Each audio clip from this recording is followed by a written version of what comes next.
নমস্কার। যারা নতুন জ্যোতিষশাস্ত্র শিখছেন তাদের উদ্দেশ্যে বলি, যখনই কোনো প্রেডিকশান করবেন, কোনো চার্ট প্রেডিকশান করবেন, তখন সব প্রেডিকশানটা করতে হয় ভাব ধরে ধরে। প্রথম ভিডিওতেই বলে দিয়েছি যে 12টা ভাবের নাম দেখে নেবেন। 12টা ভাবের নাম বইয়েতেও লেখা আছে, বলেছি বই রেকমেন্ড করছি বারবার। বইটা টেক্সট বুক হিসেবে পড়বেন, হ্যাঁ, বইগুলো দেখবেন, যে বইটা বলবো সেই বইটা একটুখানি কালেক্ট করে নেবেন। এখানে আজকে দেখাবো জায়া ভাব। 3 নম্বর বইয়ে ভালো করে দেখুন, পরিষ্কারভাবে প্রত্যেকটা জায়গায় লিখে দিচ্ছি। 3 নম্বর বইয়ে 52 নম্বর পাতাতে এগুলো পাবেন। কোন ভাব থেকে কি বিষয় বিচার করা হয়। এবার এখানে সপ্তম ভাব অর্থাৎ জায়া ভাব, সপ্তম ভাব অর্থাৎ জায়া ভাব। এই জায়া ভাব দিয়ে কী বিচার করা হয়? স্বামী স্ত্রী, এই যে পতি পত্নী, স্বামী স্ত্রী, স্বামীর বিচার করা হয়, স্ত্রীর বিচার করা হয়, ব্যবসার বিচার করা হয়। হ্যাঁ, এই যে এই আগের ভিডিওতেই 6 বলছিলাম না, 10-এর সঙ্গে 6-এর কানেকশান থাকলে চাকরি। এই 10-এর সঙ্গে 7-এর কানেকশান, 7-এর ভাইব্রেশন যদি বেশি থাকে তাহলে ব্যবসার দিকে গেলে সেই জাতক বা জাতিকা কর্ম সম্বন্ধে মানসিক স্যাটিসফ্যাকশান বেশি পাবে। কখনোই ভাববেন না যে এর কোনো চাকরি হবে না। চাকরি তো যে কোনো মানুষই করতে পারে। হ্যাঁ, আপনি যে চাকরিটা চাইছেন বা আমরা যে চাকরিটা হয়তো আশা করি, হয়তো সেটা হয়তো মনের মতো চাকরি না হতে পারে। চাকরি তো গাদা গুচ্ছেদ আছে, ব্যবসাও যে কোনো ব্যবসা করা যায়, এটা গুমটিগুলোও বসা যায়। কিন্তু সেটা তো আমাদের কাম্য না। বেশ ভালো করে একটা ব্যবসা সাজিয়ে বসবো। একজনের তো যার যেরকম পুঁজি, যার যেরকম সামর্থ্য, সে সেরকম ব্যবসা করবে।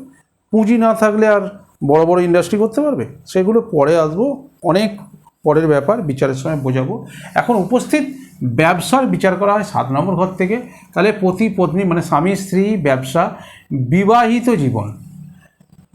একটা এই যে মানুষ যে বিবাহ করে, যে সংসার ধর্ম করে, এতে তো সুখ শান্তির প্রয়োজনীয়তা আছে। একটা সংসার করে মানুষ একটু সুখে বাস করার জন্য। এইবার কপালে যেটা আছে সেটাই হবে।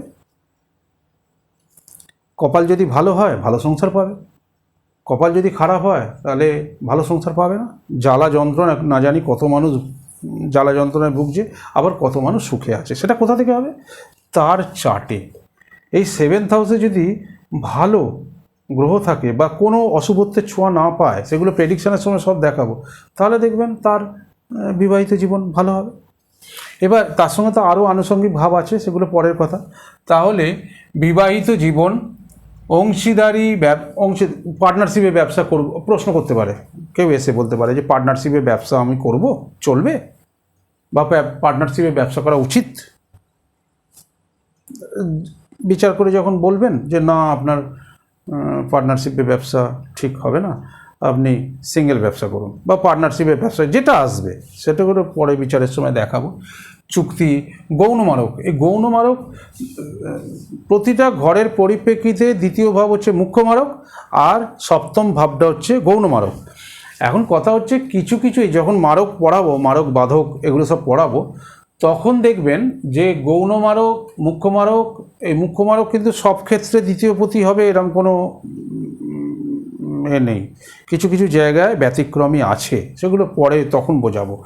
এখানে দেখুন, গৌণমারক কথাটা উঠলো বলে বললাম। এবার কামনা বাসনা, মানুষের যে কামনা বাসনা, এই যে সংসার জীবনে যে কামনা বাসনা থাকে বা থাকে, এগুলো সব কিছু কিন্তু এই 7th হাউস থেকে, অর্থাৎ এই জায়া ভাব থেকে বিচার করা হয়। এইটা 3 নম্বর বই পরিষ্কার করে, আরও অনেক কিছু একটা ভাব থেকে বিচার করে, সেগুলো পরপর আমি বই রেকমেন্ড করবো, দেখে নেবেন। এখন 3 নম্বর বইটা রেকমেন্ড করছি। এডিএন পদ্ধতিতে ভাগ্য বিচার, প্রথম খণ্ড। এটা লেখকের 3 নম্বর বই। দেব সূর্য পাবলিকেশন থেকে এই বইটা প্রকাশিত হয়। এই বইটা একটু কালেক্ট করে নেবেন। কোনো অসুবিধা হলে ডেসক্রিপশান বক্সে ফোন নাম্বার দেওয়া থাকবে, ফোন করে জেনে নেবেন। হ্যাঁ, সরাসরিও নিতে পারেন বাই পোস্টে। হ্যাঁ, স্পিড পোস্টে সব বই যায়, ইন্ডিয়ান পোস্ট অফিসের মাধ্যমে, অন্য কোনো মারফতে যায় না, কোনো প্রাইভেট কোনো কুরিয়ারে কিছুতে যায় না, শুধুমাত্র স্পিড পোস্টেই পাবেন। অথবা আপনি মার্কেট থেকে জোগাড় করে নিতে পারেন, চালু বই, কোনো অসুবিধা নেই। ওকে, নমস্কার। সপরিবারে ভালো থাকবেন।